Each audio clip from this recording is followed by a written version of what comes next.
Hey Craig, you busy? No. What you need? Welcome back to the table. I'm Craig, the in-house dice maker here at Emperor's Hobby, and today we're going to learn how to make dice. Now, we're going to talk about the equipment and tools that we'll need to make dice. Now, the first two things you're going to want while making dice are a pressure pot, because if you don't have one, you're going to have bubbles in your dice. I don't know about you, but having a bunch of bubbles and crinkly stuff on the edges of my dice doesn't make it easy to roll. The other one, the air compressor, is this guy. I like to use this one. It's an airbrush compressor. It's small, it's quiet, it kicks on and off on its own. I don't have to go check on it 20 times a day to make sure that the pressure is where it should be. With both of these, the compressor and the pressure pot, there is an investment. You don't have to have it, but it makes the quality of your dice that much more. The next important thing that you'll need is resin. Probably the most important thing.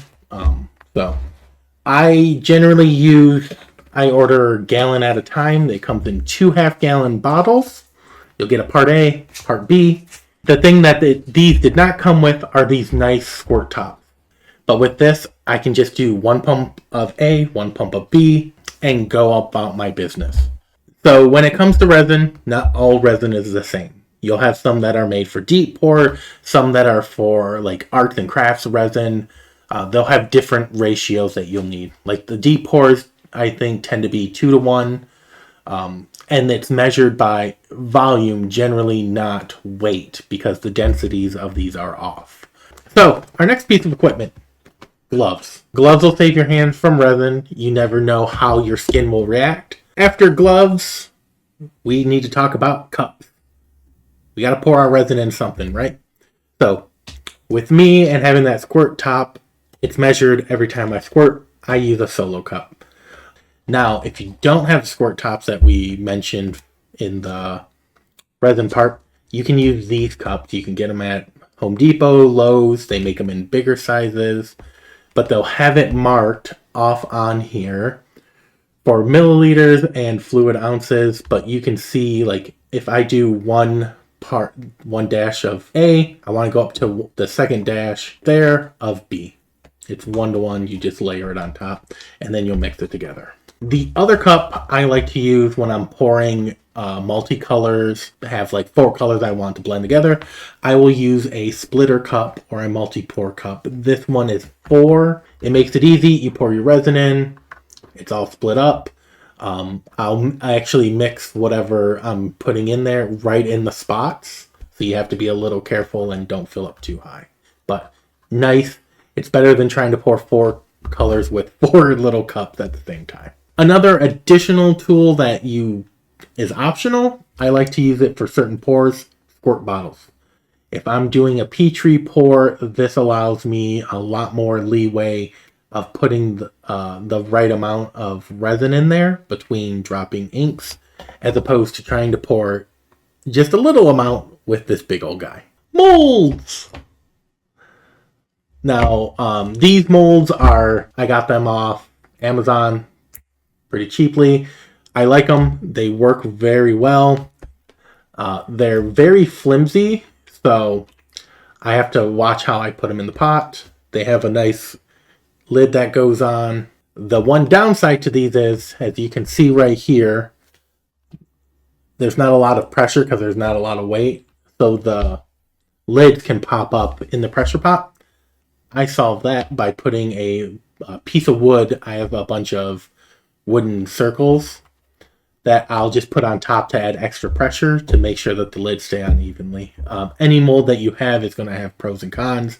You can get the bigger, chunkier molds. They're going to be more costly. The other 2 molds I like to have on hand is what I like to call a test mold. So you're always going to have resin left over no matter how well you try to pour it all into the dice. The cups will always hold something. I like to use this or this one because A, I can do like a paint chip. So having an archive of how your resin cures if you're mixing certain colors, pour them into these. These are also a really good indicator of how cure your resin is. Here is an example of another dice mold. You can probably get these off Wish, Amazon. You put your top on, has a nice little hole for the resin to go into. If you can see as I'm moving it around and trying to put the lid on, what doesn't it have? Structural integrity. As much as you think these would be cool to use, I would advise you, stay away from them. Get something with a little more structure. Even if you're just practicing, pay a little extra, get something with structure, and you'll thank me in the long run. And finally, our last two pieces of equipment. You're going to need a popsicle stick, or a silicone stick, or a skewer will work. You'll need something to mix your resin. The other thing that you need for colorant is alcohol dyes, or you're going to go mica powder. If we're going alcohol inks, the pros to alcohol inks are you'll get a more see-through glass-like quality to your dice. Mica powders are more opaque. You'll get some see-through with them. Otherwise, you get some glitter, and they just add another dimension to the dice. Now we're going to talk about pours. Not all pours are the same. So the first one I want to talk about is a straight pour. And what I mean by straight pour is you're just mixing your resin in your cup, whatever it may be. You're using one single color or mica or whatever, and you're just pouring it straight into your mold. The next type is a dirty pour. So there's two ways you can do a dirty pour. And no, it's not making a mess all over the place. You can use a splitter. I'll have 4 different colors in here, and they'll mix and swirl, and that's the version of a dirty pour.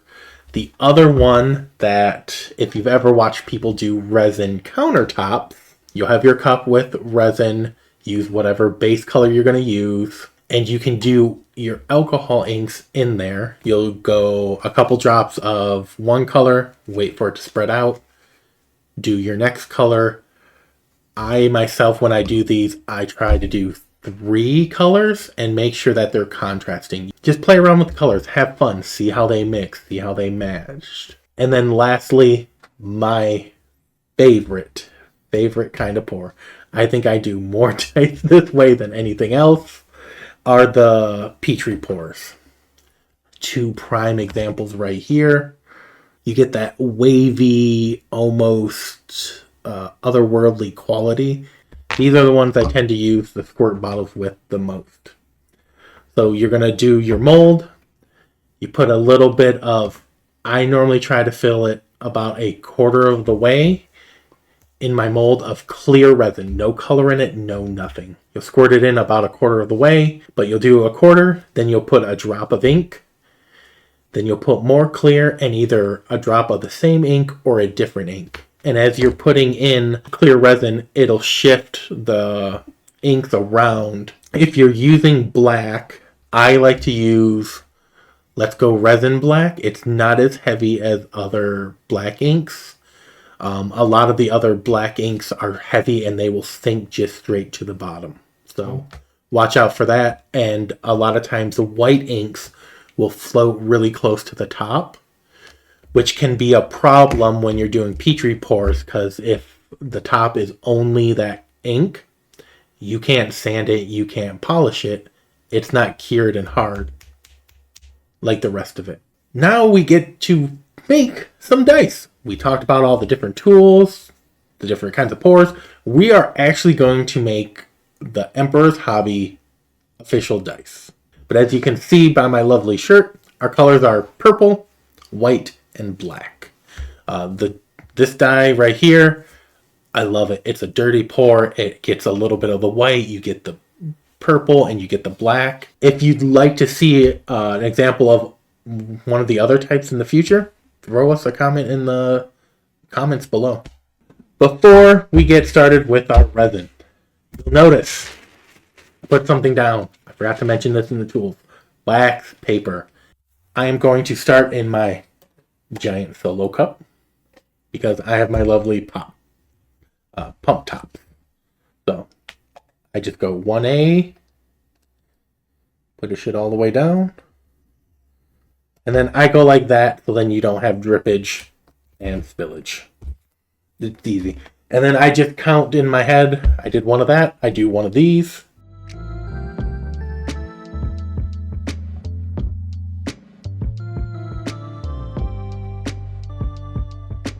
A lot of times when you purchase your molds from either an online store or a mold maker, they will tell you how many ounces you'll need to fill them. When you're mixing it up, you'll actually be able to see when it gets all the way mixed. When you pour it, the line, it'll almost have waves in the resin, so you can actually almost see the different densities of it. And when you mix it all the way together, as you can see, that is some well-mixed resin. You'll see the little bubbles in there. The pressure pot will take those out. The other thing that you can do if you don't have a pressure pot and you're trying to mitigate your bubbles, some people will actually warm up their resin in like you're doing a baby bottle in a hot thing of water. You pour it along the cup at a steady pace because it'll have less bubbles in it. And then you pour it along a popsicle stick or a skewer into your mold, slow and steady. It'll have less bubbles, and then they'll hit it a couple times either with a lighter or like an aim and flame to get the bubbles off the tippy top, or you can use a heat gun. Our resin is all mixed. I use 2 different types of purple, a heavy purple that likes to sink, and then a lighter purple that likes to float. And then I use a white and a black mica. So we're just going to put we're going to put our resin into the cup. Now, if you look at the back of it, you can kind of see through. I like to use that as like the indicator of how much I'm putting in.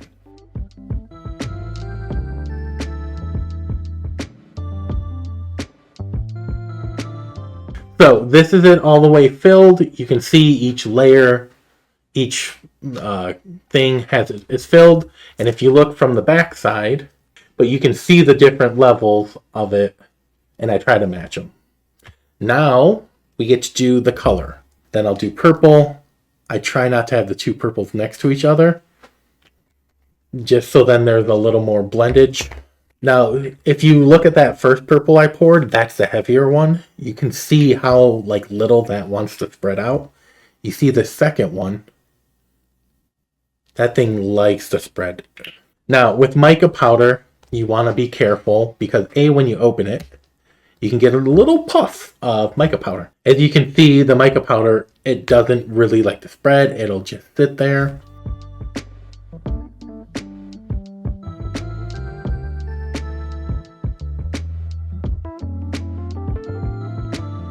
Our stuff is all mixed up in our cup. Next thing is molds. We want to do dice. We're going to grab our dice molds, and then I'll have a spare little Dixie cup or some kind of clear disposable cup.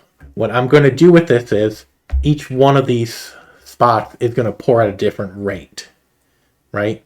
So the thing is, we don't want all of the purple to pour fast and then be left with the other 3 or have all the black pour. So I'll use a disposable cup like this, and I'll try and get them to pour relatively the same, like that, so they're all at the same rate. And then I'll pour in my molds. And with the dirty pours like this, you can spin it, you can move it a little bit to get like a little more swirl into. With these molds, you don't want to overfill it because you'll get too much resin in there, and then you'll get raised faces, which are not good, and then you'll have to junk out that dye.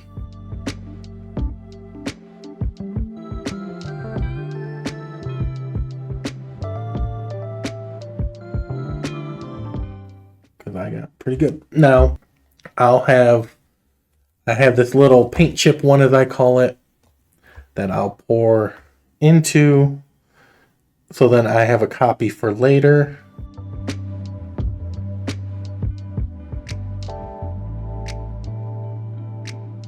and it'll just cure on my desk or workspace. But it'll give you a good indication of how cured these dice are. Because as you can see on here, we have all of our numbers, our key locks that go into different things. And then we just pop on our lid. Try not to push in the center, because if you put too much pressure, you're going to squeeze out the resin. That resin's not going to go back in. Now we'll put these in the pressure pot, and then we'll come back in 12, 14 hours. But with the magic of entertainment, it'll be no time at all. Now we're going to depressurize our pot. Before you turn the valve right here, turn off your air compressor. Otherwise, it's just going to fill with air while you're trying to take air out. Not helpful. Okay, turn the valve, it lets the air out. Get to unscrew all of these, which you can't do until there's no pressure in it. And then look at this, our lovely molds. Ta-da!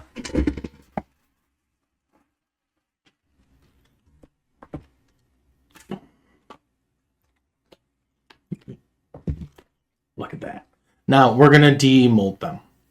The thing about demolding is you want to make sure they are 100% hard, because if they're still gummy and you go to pop them out, you'll get like finger divots in them, and nobody wants a concave D6. They don't roll right.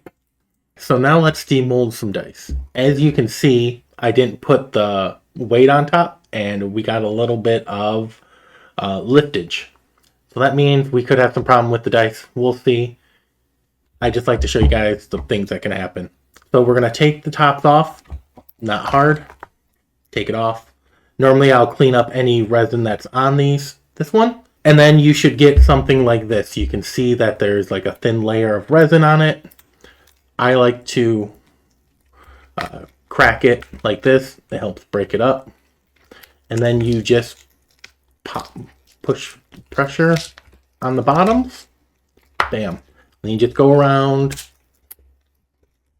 And the good thing about this, it breaks off real quick and easy because it's not thickly poured. Look at that. Look at all that. So we just go like this, break it up. Try not to get my hands all in the way, but... And then look at that. We have a lovely D8. As you can see from this mold, over time you'll actually be able to see the wear and tear to it because it'll get lighter and lighter and lighter. So now that we've demolded our lovely dice, we have all of our math rocks, we have to talk about the fun part, failure management. Now, are all dice going to come out in an ideal world? Yes. In an unideal world, you'll get ones like this. You can see right here, there's a big divot. When we poured it, I poured it too thick, and it is what's called a raised face, meaning you have a thick layer of resin on top of the face of it, and it's not very salvageable. If you have to sand it, most likely you're going to sand too much and end up removing the face, and we have a huge divot here and an air bubble there. And once you have those problems, it's harder to fix them than it is to just pitch the die and turn the rest of the set into what I call a chaos set. You're going to have failures. You're going to have to make peace with it. It is part of dice making. So we'll go through this pile real quick, save our good ones. Well, thank you for joining us today. If there's something you want to know more about, you have a question about, or you just want to leave us a comment in the comments below. Until next time when we see you at the table.